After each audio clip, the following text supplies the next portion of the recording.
سجدے میں سر رکھ کر دنیا کو بھول جانا یہ بندے کی اپنے رب سے عشق کی دلیل ہے۔ دعا ہی تو وہ ہتھیار ہے جو تمہیں کسی جنگ میں ہارنے نہیں دیتی۔ جس آزمائش سے تم گزر رہے ہو اس کو آسانی میں بدلنے پر صرف تمہارا رب قادر ہے۔ عنقریب تمہارا رب تمہیں اتنا دے گا کہ تم خوش ہو جاؤ گے۔ اللہ تعالیٰ تمہیں اتنا نوازے گا کہ ماضی کی پھر کوئی محرومی تمہیں پھر کبھی نہیں ستائے گی۔ آج جو تمہیں بے سکونی محسوس ہو رہی ہے اسی سے گزار کر تمہیں سکون کی ایسی وادی میں لے جائے گا، پھر اگر تم ماضی میں مڑ کر بھی دیکھو گے تو حیران رہ جاؤ گے۔ آج جس بے بسی اور تکلیف میں ہو تم، اس پر تم اللہ کا شکر ادا کرو گے۔ اللہ تمہارے دل میں اس چیز کا خیال تو بس تمہاری آزمائش کے لیے ڈالتا ہے تاکہ تم لوٹ کر اپنے رب سے جڑ سکو۔ تمہارا رب تمہیں دنیا سے توڑ کر اپنے در پر بلا لیتا ہے۔ تمہارا رب تمہیں دنیا کی مشکلات سے گزارتا ہے تاکہ تم دنیا کو اپنی منزل نہ سمجھنے لگو۔ تمہیں صبر کی ڈور دے کر عرش کی سیڑھی تک لاتا ہے، پھر تم رات کے آخری پہر میں اٹھ کر اپنے رب کو منانے لگتے ہو، اپنے رب سے باتیں کرنے لگتے ہو۔ اس کائنات کا پتہ بھی اللہ تعالیٰ کے حکم کے بغیر نہیں ہلتا۔ وہ رب جسے پسند کرتا ہے اسے اپنے در پر بلا لیتا ہے۔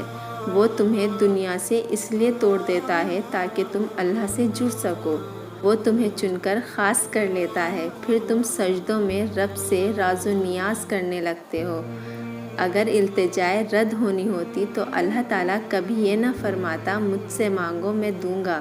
ہو سکتا ہے آخر میں اللہ تعالیٰ نے تمہیں وہی عطا کرنا ہو جو تم مانگ رہے ہو۔ اس پر کامل یقین رکھو، وہ بہترین وقت پر کن فرما دے گا۔ سورہ یوسف گواہ ہے، کچھ چیزیں بہت طویل صبر کے بعد ملتی ہے۔ کیوں پریشان ہو؟ دیکھنا اللہ تعالیٰ جلد ہی ایسے وسیلے بنا دے گا، جلد ہی تم تک ہر کھوئی ہوئی چیز واپس لے آئے گا۔ دعا قبول نہیں ہو رہی تو سمجھ لینا وقت آزمائش کا ہے۔ ہو سکتا ہے تمہارے صبر کے بدلے اللہ تعالیٰ نے تمہیں تمہاری من پسند شے سے نوازنا ہو۔ سنو، اگر تمہارے لیے کوئی چیز بہترین ہے تو تم تک پہنچا دی جائے گی، اور اگر تمہارے لیے بہترین نہیں ہے تو آ کر بھی چلی جائے گی۔ تم اللہ تعالیٰ کی مصلحت نہیں سمجھ سکتے۔ اس رب کی رحمتیں، مصلحتیں تمہاری سوچ سے کہیں زیادہ ہے۔ اس لیے اگر کوئی چیز تم سے لے لی گئی تو یہ یقین رکھو اللہ تعالیٰ تمہیں اس سے بہترین عطا کرے گا۔ تم بس ہر حال میں اس کا شکر ادا کرتے رہو اور اپنے نصیب کی بہتری مانگا کرو، کیونکہ اللہ تعالیٰ ہی بہتر جانتا ہے تمہارے حق میں کیا بہتر ہے۔ وہ تمہیں آزما رہا ہے ان سب کے ذریعے سے۔ جان لو کہ اللہ تعالیٰ کسی جان کو اس کی طاقت سے زیادہ تکلیف نہیں دیتا، اور بے شک تمہارے صبر کے بعد اللہ تعالیٰ تمہیں تمہاری من پسند چیز سے نواز دے گا۔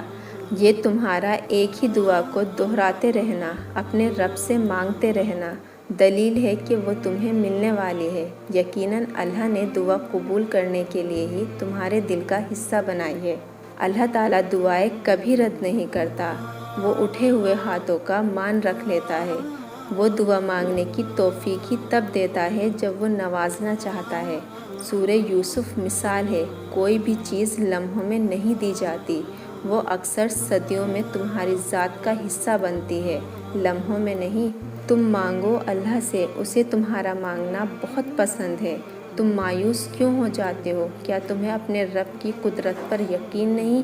وہ تمہارے شہ رگ سے بھی زیادہ قریب ہے۔ وہ جو تم سے 70 ماؤں سے بھی زیادہ محبت کرنے والا ہے، اس پر بے یقینی کیسی؟ اگر کوئی چیز تم سے وقتی طور پر چھین لی گئی ہے تو پریشان مت ہو، تم تو خوش نصیب ہو، تمہیں تمہارے رب کا ہمیشہ کا ساتھ مل رہا ہے۔ منزل سب کی اللہ ہے۔ خوشی، غم، آزمائش یہ تو بس سفر کا حصہ ہے۔ ہر چیز ادھوری ہے، مکمل تو بس اللہ تعالیٰ کی ذات ہے۔ تم بس اسی پر بھروسہ رکھو۔ رب سے عشق میں ایک مقام وہ بھی آتا ہے، دعا تو بہت دور کی بات ہے۔ انسان صرف سوچتا ہے اور رب نواز دیتا ہے۔